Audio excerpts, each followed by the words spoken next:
கைப்பிடிச்சுக்கோ. வா. இறக்கத்துல தான் நான் ஸ்பீடா போவேன். அப்படிதான் போகக்கூடாது. இங்க இருந்து அங்க வரைக்கும் உருண்டு போய் தான் விழுந்து கிடப்ப. பிறகு மலையில ஏறுறப்போ இதா இருக்கணும் ரைட்டா. இறங்குறப்ப முன்னாடி குனிய கூடாது. இங்க பாரு அப்பாவை பாரு இப்ப எப்படி இறங்க.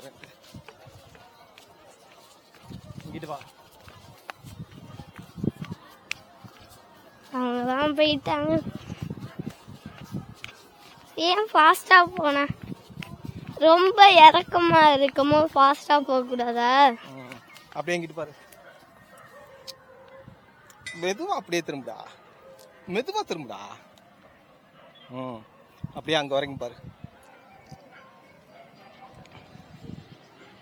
மேல பாரு. திரும்பி பேக் சைடு பாரு. பேக் சைடு அங்க பாருடா. மெதுவா திரும்புடா. அப்படியே மெதுவா திருப்பி பாருடா நம்ம கோயில. வாடா.